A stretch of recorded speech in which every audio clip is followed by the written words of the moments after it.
The Patriots have been waiting a long time for this one, to see those Colts again. TGIF, everybody. Thanks for starting your weekend with us alongside Skip Bayless. I'm Molly Karam here in studio. Stephen A. joining us from Miami. Gentlemen, good morning.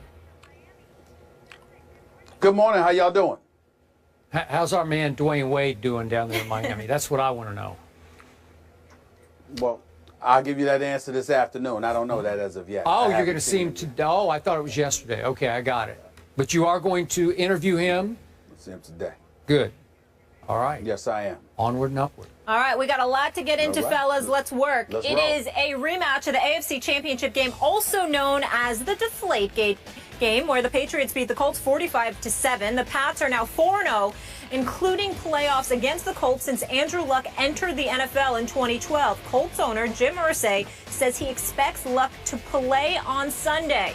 Now, according to odds makers, New England opened as a 6.5-point favorite, and that line has gone up to 10 points. Stephen A., what are you expecting on Sunday night?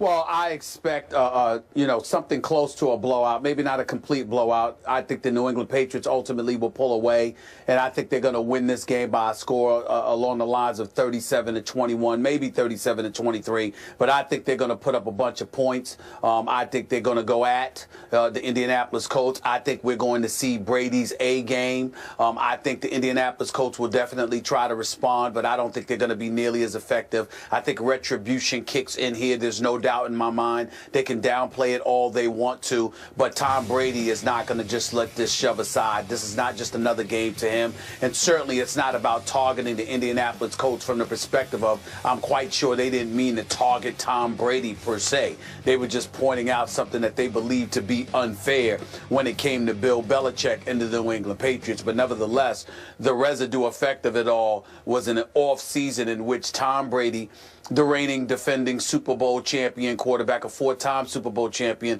a future first ballot Hall of Famer, has spent the entire offseason as a Super Bowl champion having to talk about deflated footballs. Barely anybody has been really focused on the fact that this guy is walking around as the champion. Instead, he's walking around as the guy who was suspended for 4 games by Roger Goodell in the National Football League, ultimately appealed that suspension, got it essentially overturned by a federal judge. That's the Tom Brady that we've been talking about for far too long, since that game in February, as opposed to the reigning defending Super Bowl champion that he is. I think that has annoyed him. I think that he's been waiting for this game, and I think that everybody else in the nation has been waiting for this game as well. I expect New England to rally around him and to pretty much have their way. If the Indianapolis Colts are able to engage in some kind of ball control where somebody like Frank Gore, who had absolutely nothing to do with any of this, goes out there and plays lights out and assists in moving the chains, then that will help Indianapolis, because they're going to keep the ball out of Tom Brady's hands to some degree. But it won't be something that can happen throughout the game. I think Tom Brady touches the football just as much as he needs to, and I think New England pulls away somewhere along the lines, like I said, 37-21 and 37-23. But it'll be by at least 14 points. Either 21 or 23. That's interesting. So you think the Colts might have a little better game than you think they might actually get from 21 up to 23? Okay. Yeah, maybe. Right, maybe. Give or take 2 points, but that's about it. They're losing by at least 14 points. Okay. The case you're making is for stronger than 14 points. So I must tell you, I'm very surprised by your score. You're making a 48-14 kind of case for Tom Brady and company for all the reasons we all know. Is that fair to say? No, I don't look at it that way, because I think about a guy like a Frank Gore. You know, if he's able to run the football effectively, then you're going to get your hands on the ball only but so much. Okay. That's what I'm thinking. He'll be able to chew up some of the clock, so Patriots won't have the ball as much. All right, look. Everything about this game screams revenge blowout. Everything about it. I can make no case for the Colts right now. Stephen A., you talked about Tom Brady bringing his A-plus game, or his A game. It's going to be A-plus. And I'm told by people close to him, he is out of his mind for this game. Like this is it for him. This is Super Bowl-esque for Tom Brady, because clearly he wants to take it out. He wants to deflate the Indianapolis Colts just the way he's tried to deflate every team on this schedule. And you know and I know, if the Patriots quickly get the upper hand, there will be no taking foot off gas in this game. If they can score 60, they will try to score 60. And by the way, I want to make this clear to everybody. I hope they score 60. I want to see 60-0. That would make me happy. Happier than maybe even a Cowboy victory. That would make 60-0. That's what I want to see when we get back in here on Monday morning. I want to talk about 60-0. But I don't think I'm going to be talking about 60-0. This is the classic syndrome. I mentioned this earlier this week of everybody says. I have heard nobody make any case for the home team. This isn't in Foxborough now. This is the home team that, I remind you, just 1 year ago on Sunday night, or approximately 1 year ago, was a 3.5-point favorite over the same New England Patriots. 3.5-point favorite, and all of a sudden it's, what are we up to now, 10? 10. Okay, now they're 10-point underdogs. So we've had a 13.5-point swing, and yet the Colts went for the throat in the offseason. They broke their golden rule, and they went for older players. They signed an Andre Johnson, and you mentioned a Frank Gore, who, by the way, at Houston the other night started to sort of get it. They started to fit in, feel like they're in rhythm of the offense, and they both had big contributions in the victory over the Texans, albeit with Matt Hasselbeck at quarterback instead of Andrew Luck. But, Stephen A., what a great spot this is for Andrew Luckless, who's been absolutely luckless against Tom Brady. He's lost 4 games to Tom Brady by an average score of 48-17. Are you kidding me? The Andrew Luck, first ballot Hall of Famer, has lost 4 times by an average score, blowout score of 48-17. So all of a sudden, he's got a bum shoulder. They say it's not as bad as we thought. It's not, in need of surgery. I don't even know if he's going to play or not. But if he does, this will be the first game he'll play in his pro career with little to no expectation. Every game, obviously, Andrew Luck has been expected to do a whole lot because he was the first pick in the draft. We get all that. But all of a sudden, nobody will expect anything of an Andrew Luck coming off an injury, missing a couple of games. And I would expect him to do pretty well. I'm with you. I would expect them to be handing off a lot to a Frank Gore who could control the clock a little bit. Would I be shocked if Frank Gore, they've gone 39 straight games, have the Colts without a 100-yard rusher. Would I be shocked if Frank Gore broke that streak? No, I wouldn't be shocked at all. Andrew Luck, he's a talented kid. T.Y. Hilton's a little nicked up. He's been limited in practice, but could Kobe Fleener suddenly get back involved against a New England defense that I consider pretty good but not great? Sure he could.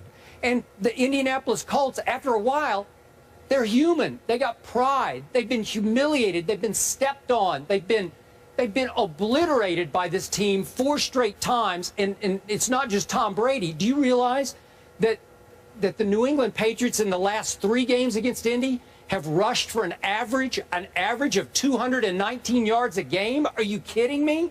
So there's humiliation. There's pride at stake here because LeGarrette Blount, I'm going back 3 games, had 166 and 4 touchdowns. Then I'm going back to the game in Indy last year. Remember, Jonas Gray came out of nowhere, and he's gone back to nowhere. He had 201 yards rushing. Yeah, 201 and 4 touchdowns. And then LeGarrette Blount in the AFC title game had 148 yards. This is embarrassing. This is humiliating. And I'm just thinking that on pure pride alone, this is a pro football team. It will rise up and play well and hang in this game. Again, I love the Patriots, but we haven't even talked about it all week on this show because nobody really cares outside of Patriot Nation. Tom Brady lost his left tackle at Dallas. Nate Solder. Nate Solder is gone, tore his biceps tendon. And that's trust me, I've had it, and it's a long rehab injury. And God bless him, but all of a sudden, there's no way he's coming back for the rest of this year.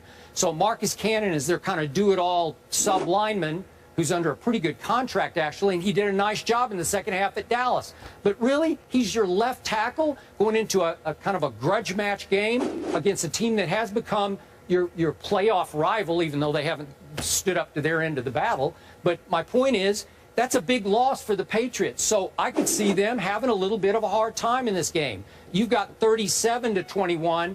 I'm going to go 10 points fewer. I'm going to go down to 27-21 Patriots. Not picking the Colts. I'm just saying, if I'm a bet man, used to be, not anymore, I would take 10 points, because the golden rule in any NFL game when you're betting is, you give me double digits, especially for a home team, I'm going to take that. I don't care what 2000 style mission Tom Brady's on. It's just too many points to give a visiting team in a National Football League game between two, I'm not saying the Colts are bad. They're pretty good. They've won 3 in a row. So I'm sorry, I don't see 10-point spread. Your thoughts?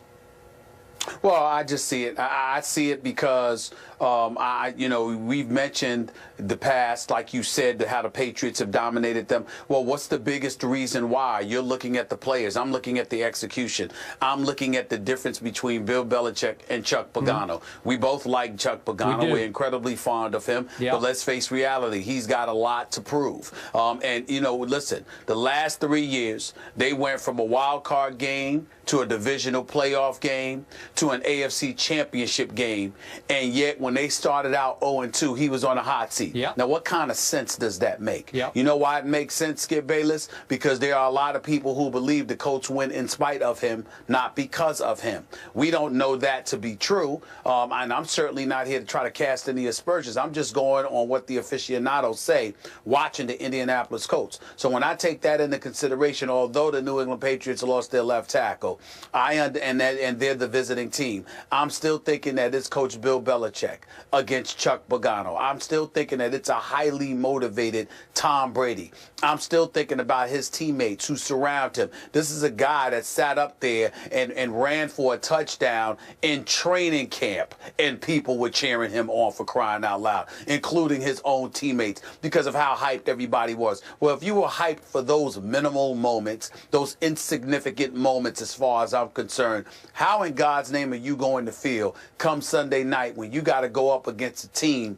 deemed responsible for instigating this whole Deflategate mess, which has now spanned 10 months and counting?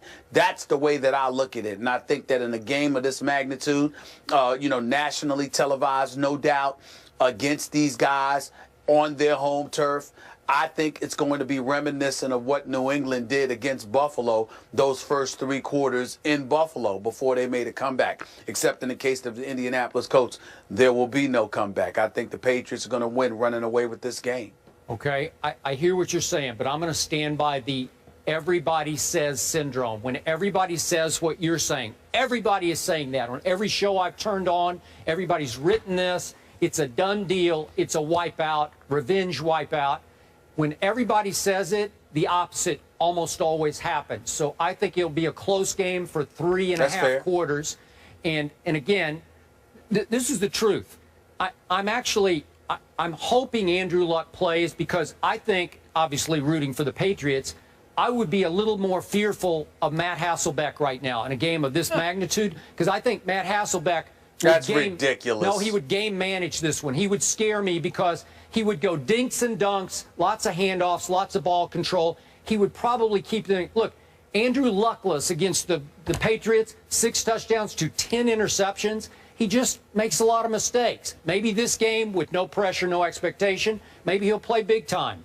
But to me, I would fear Hasselbeck right now, because he's won 2 straight games over an Andrew Luck, who's, by the way, of qualifying quarterbacks, in my favorite stat, QBR, he's dead last right now. That's how bad his year has been to date. Well, I got you. Okay, we'll find out. Yes, all eyes will certainly be on Tom Brady. As you mentioned, Nate Solder will not be there, the left tackle. Dion Lewis was limited in practice with an abdominal injury. He's been a bright spot so far in that Pats offense. And he was on the Colts for about a week last year before they picked him up. So he's sort of going back to his old team. So speaking of